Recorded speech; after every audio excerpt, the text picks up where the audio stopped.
ناظرین روپیہ پیسہ میں آپ کو خوش آمدید کہتے ہیں. میں ہوں علی ناصر.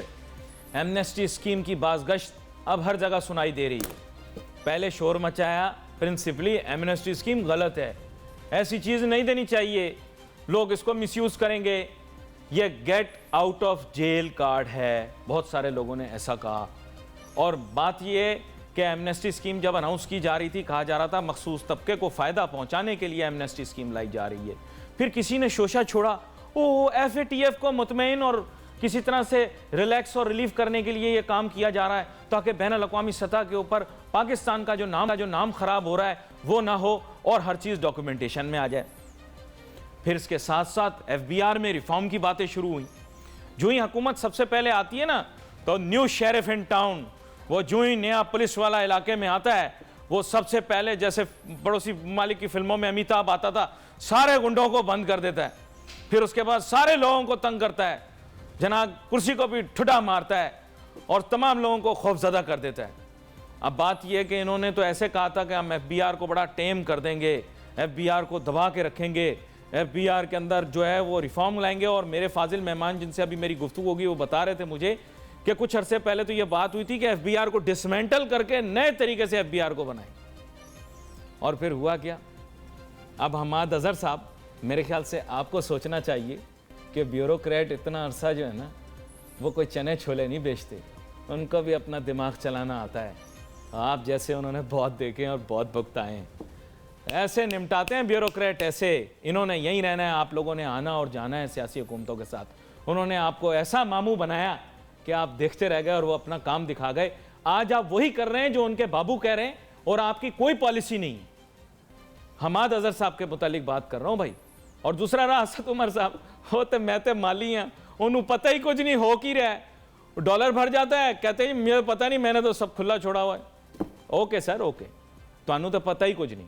تو جن کو پتہ ہے ان سے معلوم کرنے کی کوشش کرتے ہیں کہ ملک کے ٹیکس سسٹم کو کس طرح سے ریفارم کیا جا سکتا ہے. میرے ساتھ بہت ہی اہم مہمان آج شامل گفتگو ہیں, جناب رحمت اللہ وزیر صاحب, سابق سینئر ممبر ایف بی, اور ان کے ساتھ ہمیں جوائن کریں گے بذریعہ ٹیلی فون لائن جناب زبیر طفیل صاحب, سابق صدر ایف پی سی سی آئی. دونوں بڑی نامور اور معتبر شخصیات ہیں. ویلکم کرتا ہوں آپ دونوں کو شو میں. اور جناب رحمت اللہ وزیر صاحب, آپ سے اب ایک بات پوچھنا چاہتا ہوں. سر جو بندہ آتا ہے کہتا ہے ایف بی آر کو سیدھا کر دیں گے, ایف بی آر کو ایسے کر دیں گے, ایف بی آر کی ورکنگ ٹھیک نہیں, ان کی ورکنگ ٹھیک کر دیں گے. کہ آپ لوگوں کے پاس ایسی کیا گدڑ سنگی ہوتی ہے کہ جب وزیر اندر جاتا ہے تو غصے میں, باہر نکلتا ہے تو مسکراتے ہوئے, آپ لوگوں کی ہر بات مان کے, کیا بات ہے مجھے بھی بتائیں, میں بھی یہ گن سیکھنا چاہتا ہوں. جی رحمت اللہ. تھینک یو علی ناصر صاحب, اور تھینک یو آپ کو اب تک کا. بات یہ ہے کہ جو فیڈرل بورڈ آف ریونیو ہے اور جو ہمارا ٹیکس کا نظام ہے یہ بہت کمپلیکس ہو گیا ہے.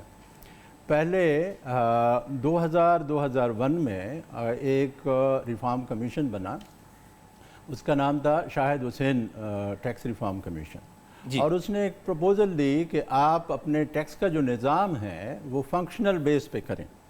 اس کے بعد وہ ہم نے ایک ٹیکس نظام ورلڈ بینک کے تعاون سے لے آئے پاکستان میں, اور وہ نظام اچھا چلا شروع میں, لیکن بعد میں اس نظام میں پھر پیچیدگیاں, کمپلیکسٹی آ گئیں.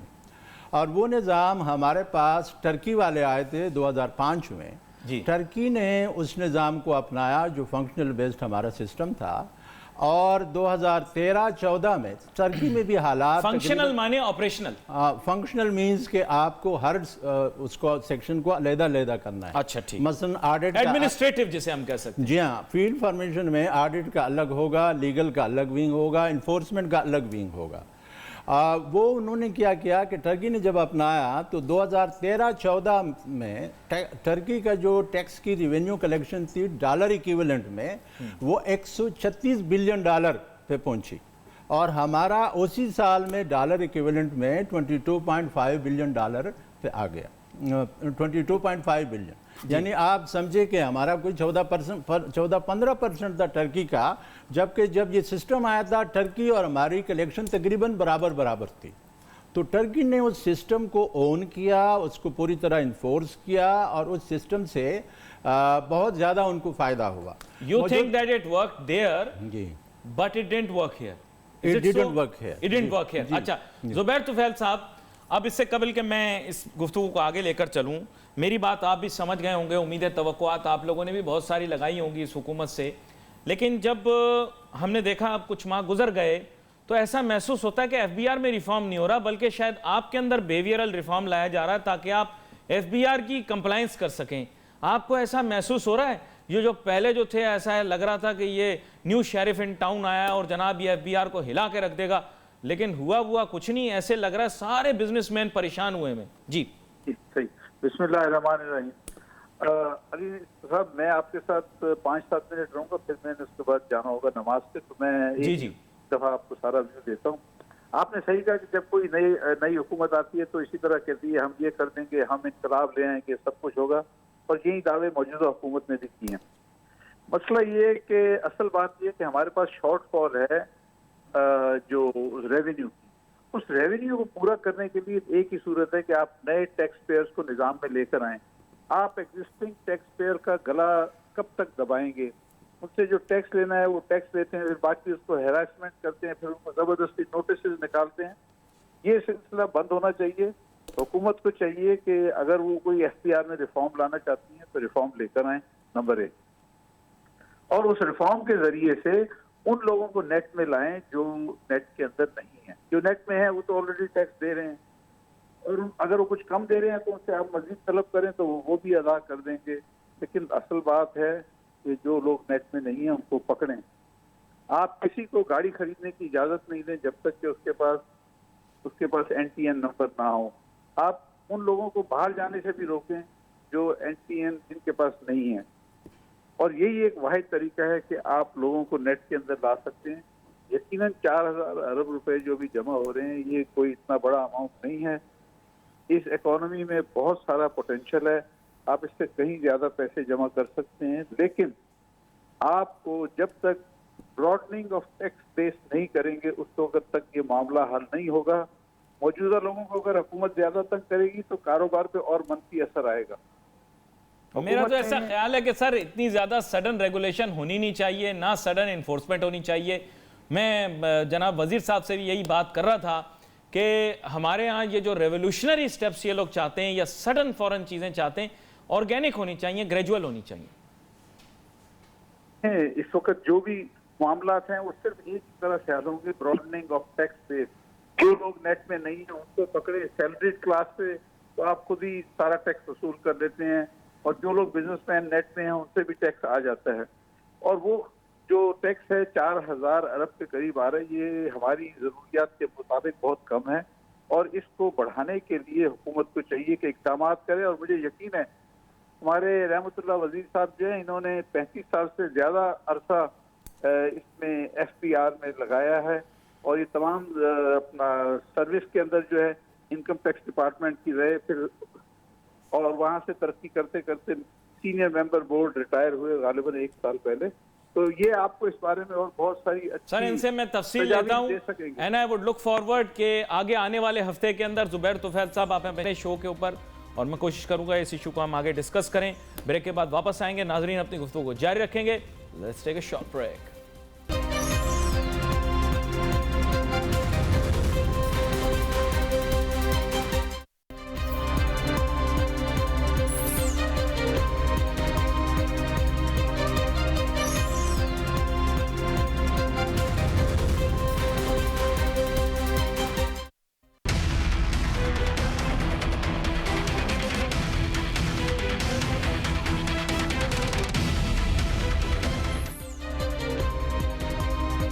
ناظرین ویلکم بیک آفٹر بریک۔ گفتگو ہماری جاری ہے۔ بریک پہ جانے سے پہلے ہم بات کر رہے تھے ٹیکس ریفارم کی۔ وہ بات ہمیشہ ایف بی آر کے ریفارم پہ چلی جاتی ہے، لیکن tax reform is much broader than that as well. اور بریک کے دوران میں بات کر رہا تھا رحمت اللہ وزیر صاحب، آپ نے کہا پورے سوسائٹی کے اندر ریفارم لانے کی ضرورت ہے۔ اگر ٹیکس ریفارم ہی صرف ایک ایشو نہیں ہے، سوسائٹی کی ریپرزینٹیٹو جو ہے وہ ہر آرگنائزیشن، تو اس کے بارے میں بھی میں چاہوں گا کہ کچھ آپ بتائیں۔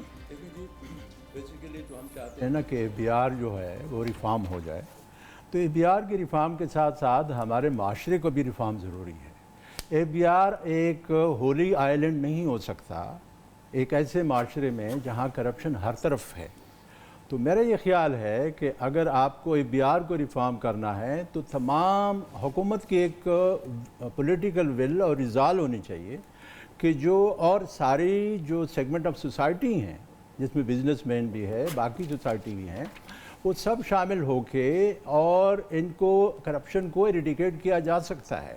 لیکن صرف اگر APR پہ زور ہو تو اس سے یہ ہوگا کہ شارٹ اس میں APR کو اگر آپ کہیں کہ جی ہم ڈسمنٹل کرنا چاہتے ہیں یا ہم پیرلل APR بنانا چاہتے ہیں تو اس سے بہت بڑا نقصان ہوگا کیونکہ انہی لوگوں سے آپ نے کام لینا ہے. APR میں کوئی 22-23 ہزار لوگ ہیں اور ایک ایکسپرٹ ہیں اپنے کام کے.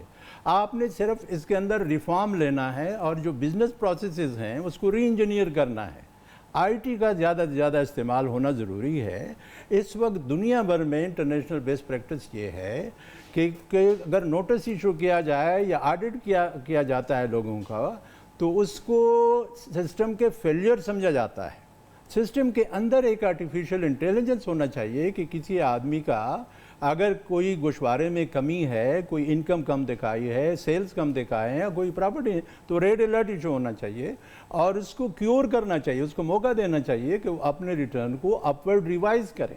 یہ دنیا بھر میں اسی طرح ہے. آڈٹ تو 1% بھی نہیں ہوتا دنیا میں. سسٹم کی ناکامی اس کو سمجھا جاتا ہے. تو میرا خیال ہے کہ اگر IT کا استعمال ہو اور زیادہ ہو اور ایک سنٹرلائز ڈیٹا بیس بنایا جائے APR میں جس میں جتنا بھی APR کے پاس ڈیٹا ہے اور مزید نادرا سے اور بینکنگ سیکٹر سے پروونشل ڈپارٹمنٹ سے ان کو کنیکٹ کیا جائے تو میں نہیں سمجھتا کہ ٹیکس کا بیس بڑھایا نہیں جا سکتا. ٹیکس کا بیس بھی بڑھے گا اور اس میں APR میں کرپشن بھی ختم ہوگا کیونکہ انٹریکشن فزیکل انٹریکشن ختم ہو جائے گا. اچھا اب میں آپ سے ایک بڑا مشکل سوال پوچھوں گا رحمۃ اللہ وزیر سے. بات یہ ایک ایسا ملک جہاں ہم شاید متوسط یا ابر مڈل کلاس سے تعلق رکھتے ہیں, پانی ہمارے گھر ٹینکر سے آتا ہے. I don't know you must be experiencing the same problems. سردیوں میں ہمارے گھر میں گیس نہیں آ رہی تھی, کم آ رہی تھی, پریشر کم آ رہا تھا. بجلی کا مسئلہ چلو کافی حد تک حل ہو گیا, سڑکیں ٹوٹی ہوئی ہیں but there still potholes on the street اور we have to face this every day. Garbage and solid waste is a huge issue. Are we paying the state for inferior services? تو آپ مجھے بتائیں کہ سب سے پہلے تو society کو خود کنونس ہونا پڑے گا نا کہ we are getting what we are paying for. جی تو how can you take money from the people and give them nothing? Sorry.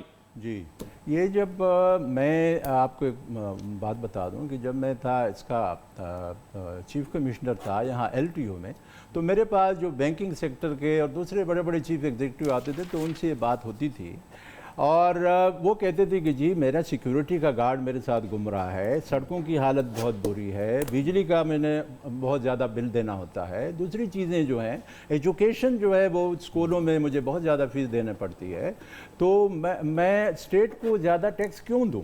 اس لیے کہ مجھے تو ریاست کی طرف سے کچھ نہیں مل رہا.